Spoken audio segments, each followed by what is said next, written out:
Well, hello, and welcome back to TwoSun Tuesday. And I have a fairly high number to take a look at. This is the TS385. This is a NightMorning design. As you can see, it's not enormous. And, well, that's perfectly okay. It's a front flipper here. And I apparently really failed that. It's actually really easy to front flip. But, alright. So, yeah, 3-finger grip on this guy here. 14C 28N steel on this one. And yeah, as you can see on the front here, we have some interesting G10 going on. We have orange, red, blue, and white going on in that kind of topographic kind of look to them. As you can see, it's also mirrored on the back. And we'll get into it a little bit more, but the manufacturing on that's a little bit interesting, kind of looking at it at the side too. But yes, first thing that I will mention on this thing is the blade stock on this thing is reduced so that it is more slicey. And that certainly helps. We have a 3mm blade stock on this one rather than the 3.8, which is usually the average for a lot of TwoSuns. We also see that it's stonewashed.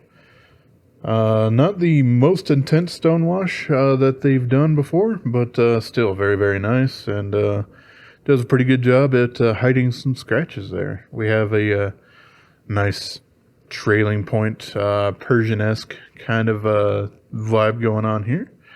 And the blade perfectly matches up with the handle up here in case you really do want to choke up and get a full 4-finger hammer grip sort of thing going on there. But, you know, it's perfectly reasonable to hold this as a 3-finger knife. Works out super well as well. It's titanium frame lock. As I'd mentioned earlier, yep, these are G10 scales. They also do this in carbon fiber in case you absolutely are against having color on your knife. But I really do find this one to be a lot more fun and visually interesting than the carbon fiber. But that's probably because I have an immense amount of TwoSun titanium carbon fiber knives, so this is just something that's a little bit different. But yes, I will say to begin with here, this one had bit me before, and it was basically me just playing around with the darn thing. It's really easy to front flip it when you're cradling it a bit like this, but I screwed up. The blade came out but didn't fully deploy, and then me not using my eyes to do that ended up stabbing my my little hand there. Little, probably not, but yeah, anyway, it poked me just a little bit. That's fine. It's my own fault for doing that, and it's just basically me playing around with it. But yeah, this thing is really, really comfortable for what it is. The pocket clip here is also interesting in the fact that it's not just it's a little bit more 3D milled. You can see we have a contour going on the top part here rather than it being super flat, and it contours down quite a bit. So that makes it pretty darn interesting and a little bit different for clips there. I don't have any problems closing this thing up because we do have scalloped out and jimped basically front and back sides of that titanium scale there. But you don't have any extra lock access on the lock bar side when you're just looking at it straight on.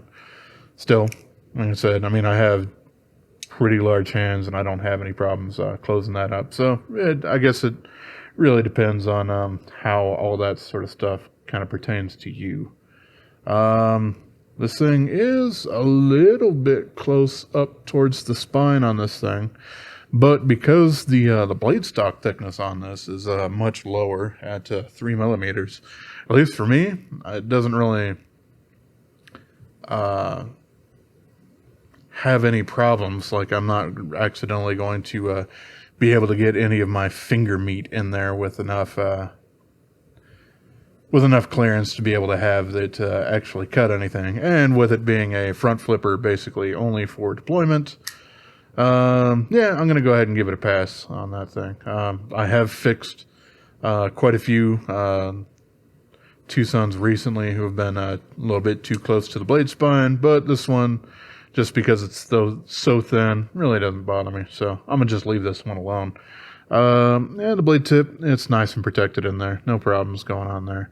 As you can see on the end here, that G10 pattern isn't just surface level. It actually goes all the way through the materials there. And it's a pretty interesting manufacturing process that they do for a lot of that sort of stuff.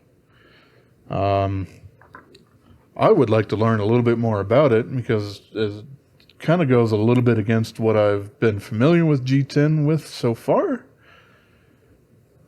Because you can see, I suppose, if you try to get super up there and everything, that yeah, the grain of the fiberglass and everything is still the same. It's not like a whole bunch of different pieces that were glued together or something like that. So yeah, either way, it's an interesting effect. I like it quite a bit. But very compact knife. We have some titanium pivot collars on here. This is also one of the newer ones that doesn't have the T8 hole on the other side, but they are D-shaped. So, or at least to the lock bar side, so you don't really have any troubles trying to take these things apart. You're not going to really end up with any free spinning things going on there. And this thing is sharpened like a laser beam. Even though it starts at 3mm, it still gets very, very nice and thin behind the edge. Yeah, this thing can really put in a lot of nice slicey work. So that's super cool. We got some jimping going on the back there. That's also part of the front flipper. Works out pretty well. I suppose I can do some comparisons here. I won't bring out any of the super large knives because this isn't a super large knife. So there we go with the 940. If I had a 945, I would put it there, but I'm damn sure that 945 is going to be too darn small for my particular taste. But you can see, yeah, it's even smaller than this K-bar Dozier here. I can bring it up against the PM2. As I was mentioning with the 940, I also don't have a para 3 because, well, I already kind of feel that the blade on the para 2, or the paramilitary 2, sorry. It's the military, the paramilitary 2, and the PM3.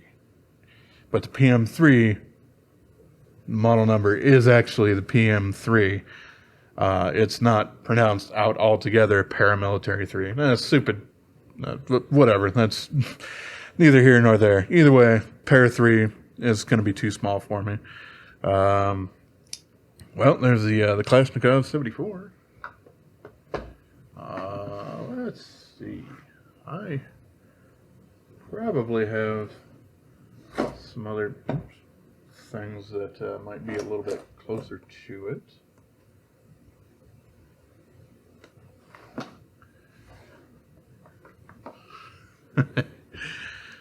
Yeah, here we go. There's the mini Kalashnikov 74. That's a little bit more that size. Or there's also the Cold Steel Tough Light. I suppose that's kind of around in that same range.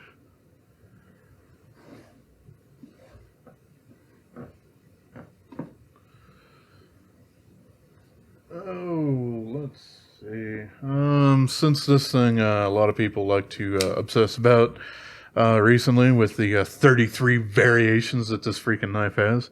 At this point, here's the QSP Penguin. And yeah, it's a little bit larger, both in handle and that.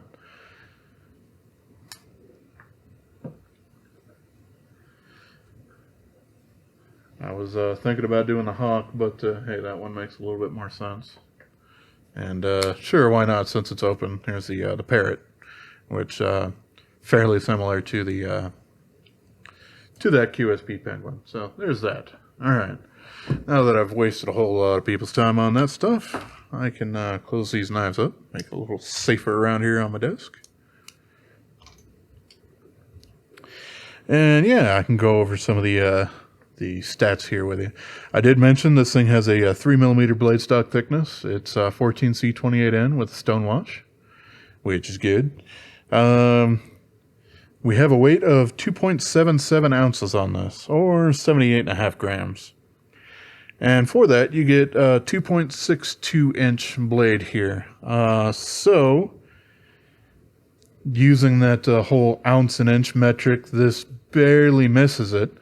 But because you have that trailing edge there, you probably have more than 2.77 inches worth of blade there. So I would certainly call this one of those lightweight for the size ones here. And 0.51 inches thick. So basically the same as that PM2, which is pretty darn average for some knives.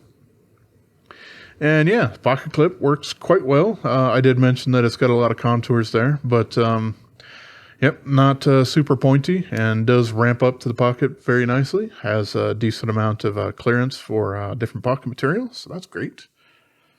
Yeah, let's go ahead and crack this guy open and see kind of the inside of him a little bit here. We have a single screw here for the pocket clip, which goes into the G10.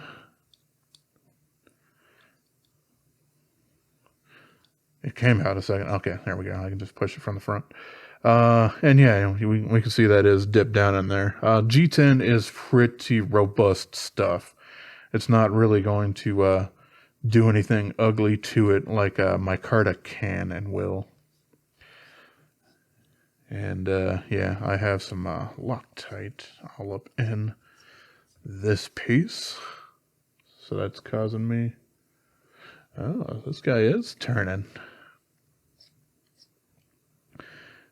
Interesting. I'll just use the squeeze the knife together trick. If you squeeze the blade of a knife back up into it, it will actually cause some torsion to be applied to the pivot there, so you can get a little bit more purchase on it that way. Works out quite well. Okay, but from here, I want to just shove the pivot out the other side. It is D-shaped all the way through. But as I just saw with that, neither side of the actual liners are D-shaped, so you can get that little spin me right around like a record player sort of thing going on there. Not exactly the best thing in the world. This thing in the back here is just a little bit difficult to pull out, but yes, we can see just how deeply in there that the G10 sits. And this is also skeletonized on this particular side too. So yeah, that does make it very much light. And also, like the front side here, the G10 can come out of here, and we have the little spacers there. I'm actually surprised that we have a little bit of this up top. You know, obviously it's not going to be super strong being incredibly thin like that, but that does allow them to anchor it to the pivot rather than trying to put a screw in the middle of that, as we already have one in the back. So yeah, I suppose that makes sense. But yeah, as you can see, it does go all the way through the material rather than just being kind of a decorative little thing going on top. So that was something that I did miss when I was first kind of playing around with this. But yeah, this one has a D-shaped pivot, but doesn't really have a D-shape to any of the liners there going on. And so because of that, it can free spin. As you did see me basically putting upward force on the blade, can put more torsion on there to open it up. That can help with some things, including these and others that some people can have. I certainly had to do that with my Ontario Shikra a long time ago, but I also did have to heat that up because it had some permanent Loctite all up on that piece. But yeah, otherwise it's built pretty much like a lot of other TwoSuns are. We got that G10 insert there. That's him.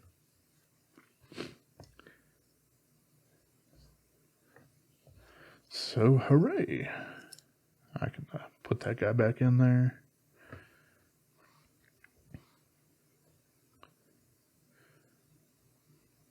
Is that actually the one that I want there? I think so.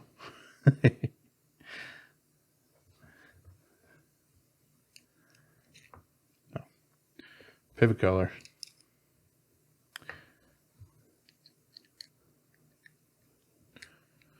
Apparently it's not going to matter which direction that goes, so I'm just not going to care.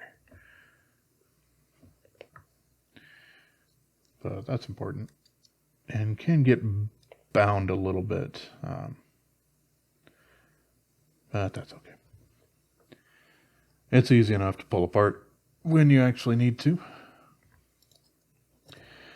And last but not least, we have an internal blade pin on there. Not super large, but it doesn't need to be because this isn't an enormous, robust knife. But yeah, afterwards, I can slap that back down there.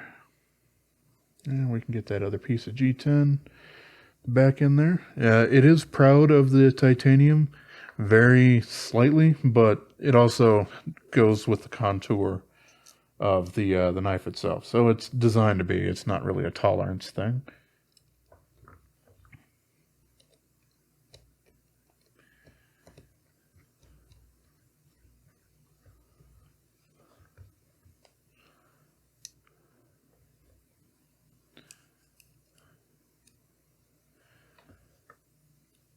Last but not least, little pocket clip / Chicago screw there. And I definitely got that a little bit too tight, but that's easily adjustable. Too loose.